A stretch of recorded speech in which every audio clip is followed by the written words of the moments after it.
Assalamualaikum warahmatullahi wabarakatuh. Halo teman-teman semua, gimana kabarnya hari ini? Semoga teman-teman dalam keadaan sehat dan selalu berada dalam lindungan Allah Subhanahu wa Ta'ala.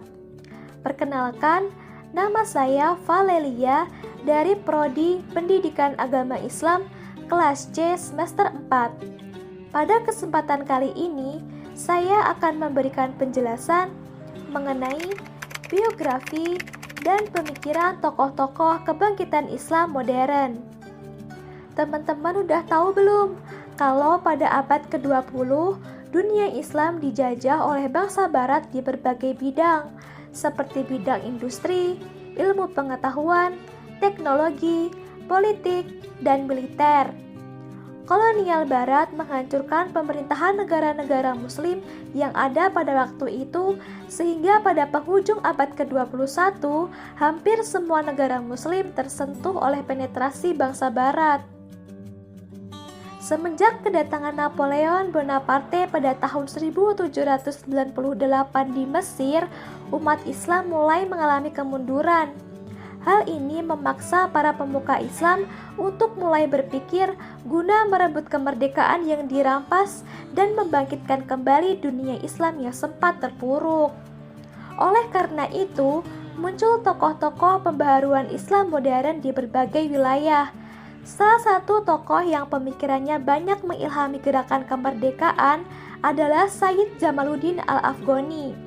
Di samping Afghani, muncul dua ahli pikir Arab yang lain, yaitu Muhammad Abduh dan Muhammad Rashid Ridho.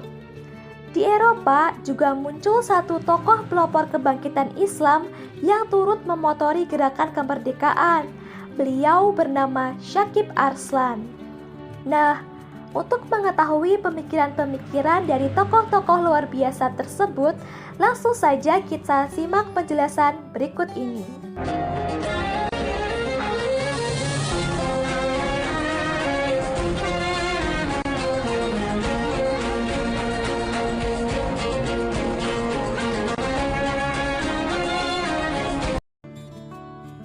Sayyid Jamaluddin Al-Afghani.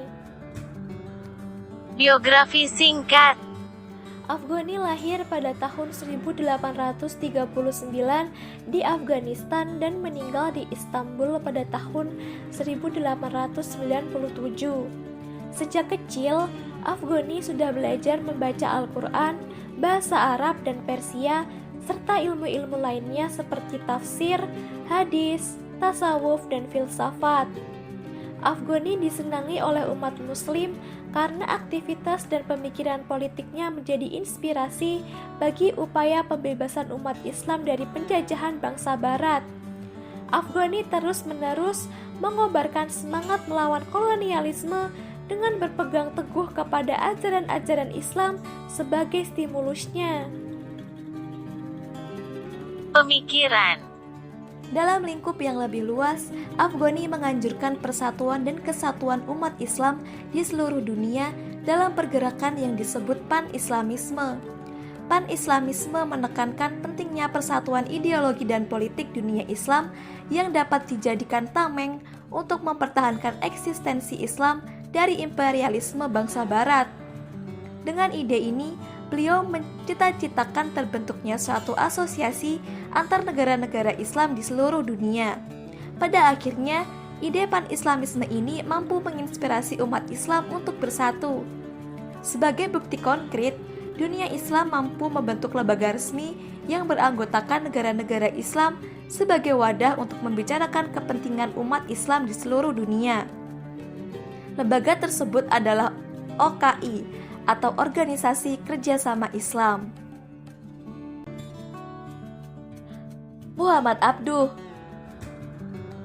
Biografi singkat. Muhammad Abduh lahir di suatu desa di Mesir Hilir pada tahun 1849. Ayah Muhammad Abduh bernama Abduh Hasan Khairullah yang berasal dari Turki dan ibunya berasal dari bangsa Arab. Abduh meninggal setelah cukup lama mengidap kanker hati di usia yang belum cukup tua, yaitu 56 tahun. Pemikiran Abduh begitu mendalam pengaruhnya bagi kehidupan umat Islam baik di negeri kelahirannya di Mesir maupun di belahan dunia Islam yang lain. Ide-ide pembaharuan Abduh banyak dipengaruhi oleh gurunya, yaitu Jamaluddin Al-Afghani. Bedanya, Afghani lebih menekankan pada pembaharuan di bidang politik, sedangkan Abduh di bidang pendidikan. Pemikiran. Di akhir tahun 1883, Abduh diminta gurunya, Afghani, untuk datang ke Paris guna membentuk gerakan bernama Al-Urwah Al-Wusqa. Tujuan gerakan ini adalah membangkitkan semangat perjuangan umat muslim untuk menentang ekspansi Eropa di dunia Islam. Abduh mengimplikasikan gerakan tersebut di bidang pendidikan dengan menerbitkan majalah berjudul Al-Urwah Al-Wusqa. Abduh menjelaskan bahwa ajaran Islam didasarkan pada rasionalisme dan kekuatan akal. Melalui kekuatan akal inilah kaum muslimin diharapkan dapat membedakan yang benar dan yang salah, hingga pada akhirnya mampu meraih kejayaan kembali. Rashid Ridho. Biografi singkat. Sayyid Muhammad Rashid Ridho lahir pada tanggal 18 Oktober pada tahun 1865 di desa bernama Kolamun di Lebanon. Ridho merupakan bangsawan Arab yang mempunyai garis keturunan langsung dari Husain bin Ali bin Abi Thalib. Keluarganya dikenal sebagai keluarga yang sangat taat beragama dan menguasai ilmu-ilmu agama. Ayahnya merupakan seorang ulama dan penganut tarekat Syaziliyah. Selama mengenyam pendidikan, Ridho mempelajari ilmu nahwu, shorof, akidah, fikih, bahasa Turki dan Perancis, serta pengetahuan agama dan modern. Ridho bersekolah di Sekolah Nasional Islam yang didirikan oleh Al-Syeikh Husain Al-Jisr yang merupakan seorang ulama Islam yang telah dipengaruhi oleh ide-ide modern. Pemikiran. Pemikiran Rashid Ridho sangat dipengaruhi oleh gurunya, yaitu Al-Syeikh Husain Al-Jisr, dan juga dipengaruhi oleh ide-ide pembaharuan yang dicetuskan oleh Jamaluddin Al-Afghani dan Muhammad Abduh. Seperti halnya Afghani dan Abduh, Ridho percaya bahwa Islam bersifat politis, sosial, dan spiritual. Untuk membangkitkan sifat-sifat tersebut, umat muslim harus kembali kepada Islam yang sebenarnya, sebagaimana yang diajarkan oleh Rasulullah dan para sahabatnya. Ridho pun menuangkan pemikirannya tersebut ke dalam sebuah majalah yang diberi judul Al-Manar, dengan harapan pembaharuan mutlak dapat terjadi agar umat muslim mampu membangkitkan kembali dunia Islam. Syakib Arslan. Biografi singkat. Syakib Arslan lahir pada tahun 1869 dan meninggal pada tahun 1946. Arslan adalah seorang politikus muslim dan intelektual Islam yang cukup ulung dan terkenal di penjuru dunia Islam. Arslan selalu membela kepentingan umat Islam dengan akalnya yang cerdik. Beliau juga merupakan pengarang yang sangat bijaksana. Salah satu karangan beliau yang terkenal adalah buku yang berjudul Mengapa Kaum Muslimin Mundur. Pemikiran. Ide pembaharuan Arslan sangat terinspirasi oleh Jamaluddin Al-Afghani dan Muhammad Abduh. Beliau pun bersahabat erat dengan Rashid Ridho.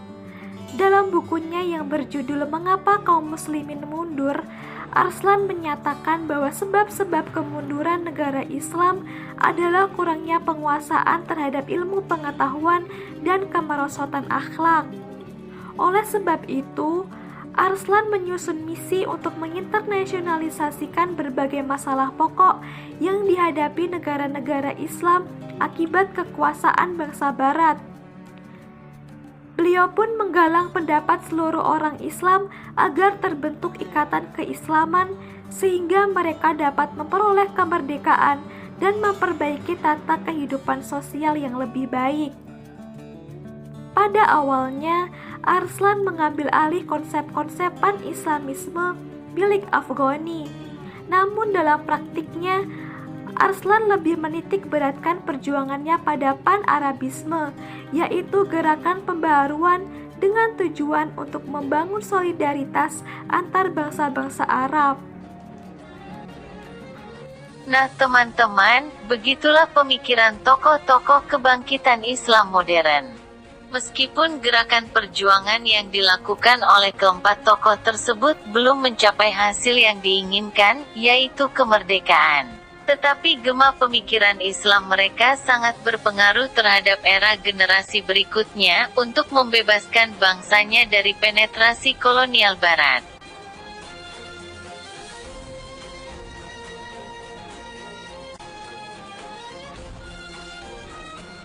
Baik, sekian dari saya.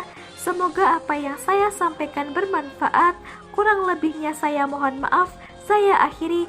Wabillahi taufiq wal hidayah. Wassalamualaikum warahmatullahi wabarakatuh.